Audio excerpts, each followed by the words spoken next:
Bill, do you think it's possible that a lot of people seek God simply because they want to avoid this image of burning in hell for the rest of eternity?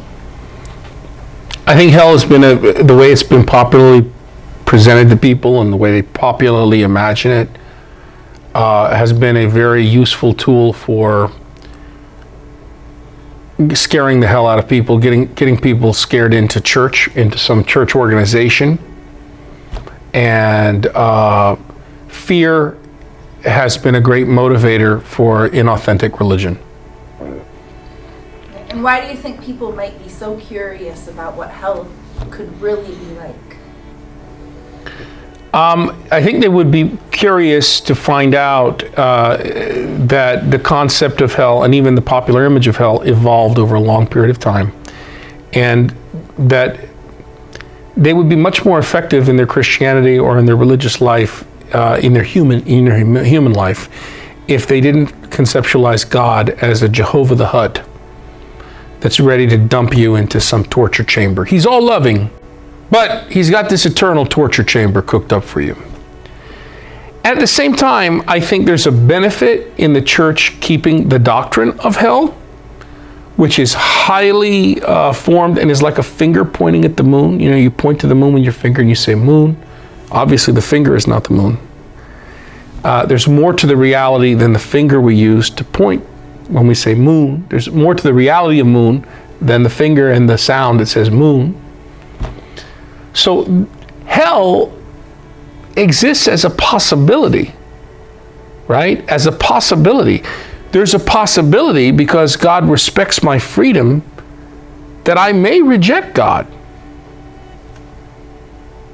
And that would be punishment enough. Is it really punishment? I mean, we talk in terms of rewards and punishments.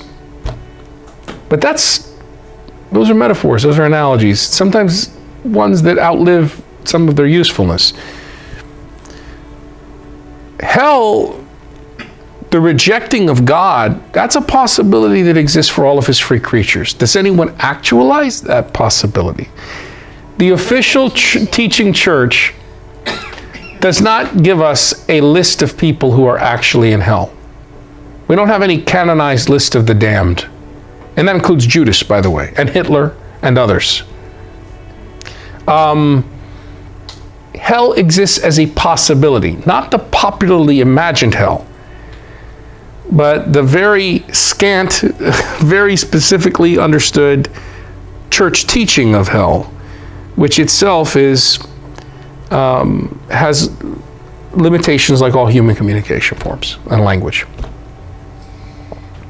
These so-called experiences that people claim that they have, being in hell, witnessing hell, knowing that other people are in hell, seeing what hell looks like, how do you think those types of experiences possibly come about, that somebody would so firmly believe that that physical place actually exists where people are tortured eternally? Been some fascinating insights gained through neurobiology, studies in neurobiology and in cultural anthropology, particularly around the subject of alternate states of consciousness experiences, including visions and sky journeys and so forth, places going to other realms in the shamanic tree of life, the axis mundi, the world tree. And because experiencing alternate reality is something that is inexhaustible, because God as holy and absolute mystery is inexhaustible, God has to use my brain and my cerebral cortex, right? With a lot of preconceived, with all my culturally informed, right, images and understandings which come from my culture, in order to communicate God's self to me. And there's going to be some static. There's going to be some stuff in my brain that's going to get in the way, that will come from my religious tradition, that will come from my culture, for the omni term, the term that can hold it all. It'll come from my culture, and the soundtrack, I'm going to get that from my brain, because visions don't come with soundtracks. So that doesn't mean God can't use that. He can. Whether it's the 3 children of Fatima, I don't believe that that's a fake. I think that happened. But is that literally what's going on? Or is that there's a really bad situation and these 3 children are gifted and sensitive to the bad situation? And they're frightened to hell about hell because they're living in the pre-Vatican II peasant setting, pre-Vatican Church of Portugal. They're frightened and they're probably experiencing corporal punishment that's pretty severe. And they've got in their brains a lot of cooked up images already provided by the church and culture of their time about hell. And their message isn't really so much about hell as it is about Mary and the saints and Jesus and God and all these, in the communion of the saints, loving us, wanting the best for us, wanting there to be peace, not World War I. And I'm using them as an example. That's an officially approved vision. But there are many people having visions of experiencing heaven and hell. They're always going to be, all these visions are going to be culturally limited. The soundtracks are going to be familiar. Because if God is going to speak to us, isn't God going to communicate to us by language? He's going to have to accommodate. So to the Deuteronomist, God sounds a lot like an Assyrian emperor, because that's what he would know, as the supreme being would sound a lot like the supreme earthly ruler that he knew. He's going to talk in in Assyrian vassal suzerain language, you know.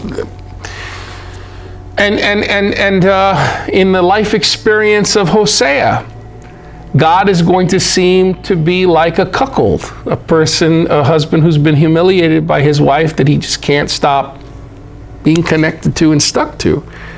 That's a very different image than the warlord God of Deuteronomy, right?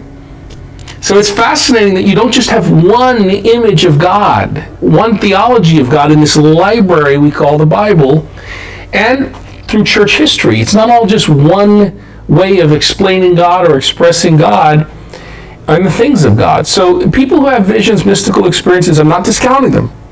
I'm just saying that God meets you where you're at, and your baggage comes along for the ride. That explains a lot.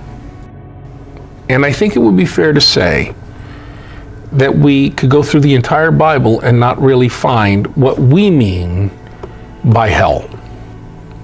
When we talk about going to hell or being damned to hell, whether we are talking about the church's doctrine of hell, which is linked to, but in continuity with these biblical images of Sheol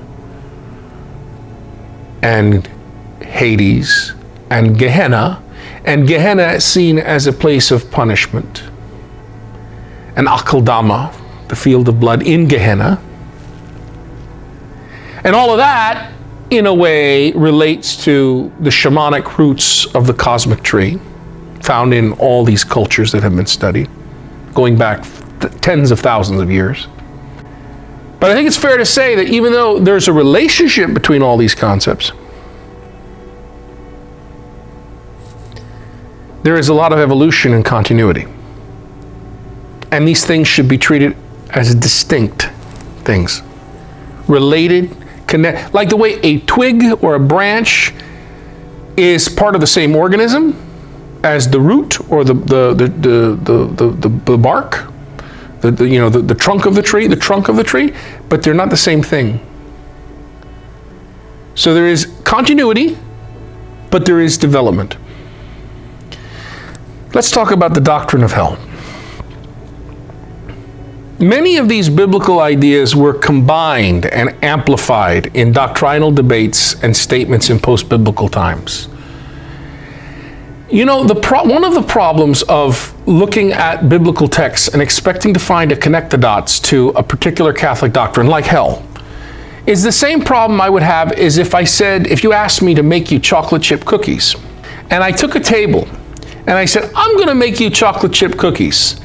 And on the table in front of you, I put an oven, I put an electrical socket, I put a clock, I put a bowl, a baking sheet, oil, I put butter and brown sugar and kosher salt, and I put sweet morsels of semi-sweet chocolate and flour and all the vanilla extract. I put all the ingredients and I just let it sit there on the table, everything as their own ingredients. And I said to you, there are your chocolate chip cookies. Do you have chocolate chip cookies? The same way you don't have chocolate chip cookies, but you have these ingredients and you have things that can help you make the chocolate chip cookies over time. In that same, with the right movements happening and the right things, the same thing is when I go to the Bible looking for hell. I can't really find hell in the Bible. It's not there. What's there is ingredients.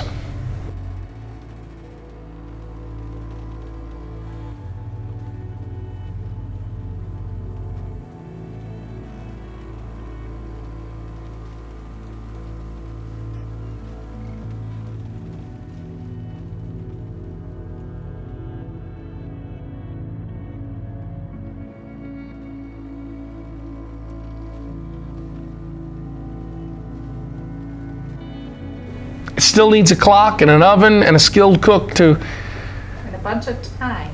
And a bunch of time and a guide to kind of reach the doctrine of hell, which is different from the popularly imagined concept of hell. So all these things get combined and amplified in doctrinal debates. The Athanasian Creed was in the end of the 5th century Common Era. It described the mystery we now call hell as a place of eternal punishment for sin. Notice, you got to go to the 400s. The 400s before you have a statement on what we begin to call hell. And even then, the punishments are not described or explained. Remember, in Matthew, the soul and body are destroyed. Does that mean that the person is destroyed, completely annihilated? What does that mean? And we could go to other texts in the New Testament that seem to it's not all uniform. The Fourth Lateran Council, 1214, said that sinners who go to hell, or inferno, will be punished with different punishments. Now we have feudal influences coming into the church and its theology. That was around the time, right, when we're talking about saints being given different rewards, right? Well, rewards and punishments, like in a feudal empire. All theology is analogy. All analogy is rooted in human experience, right? And all human experience is culturally specific. The Second Vatican Council, 1962 to 1965, did not mention hell at all. The 1994 Catechism of the Catholic Church does treat hell with some length, but in general it concludes, quote, "The chief punishment of hell is eternal separation from God, in which alone man can possess the life and happiness for which he was created and for which he longs," end quote. Something very wise I heard from a friend, Father Joe. What is the punishment of hell? If the person dies and has, by his own freedom or her own freedom, chosen to be screw you to God, God is not going to force God's self onto the person. So the punishment of hell is that the person, or the soul of the person, knows that God is there, but that person has forever cut him or herself off from enjoying that freely given presence that God wants to give to everyone. That's very wise. So often the popular image of hell demands a God that would be worse and more cruel than ISIS. Think about it. If you get caught by ISIS or ISIL, Daesh in the Middle East, you'll be tortured and hurt and horribly killed, more than likely. But after a while, your torment will end. But in a God that many people imagine, he's got this torture chamber that's infinitely worse than ISIS.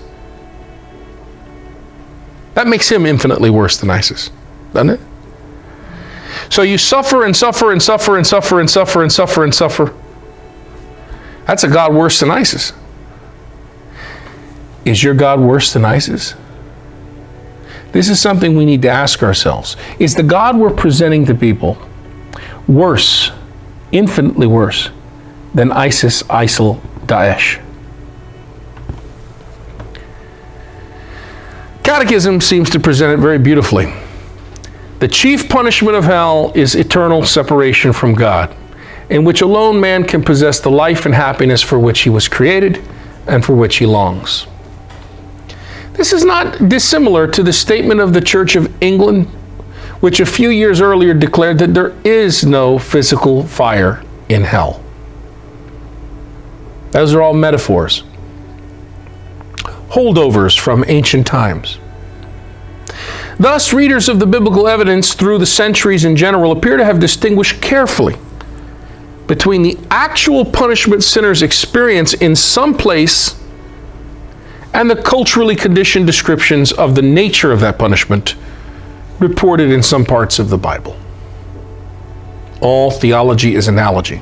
All analogy is rooted in human experience. All human experience is culturally specific.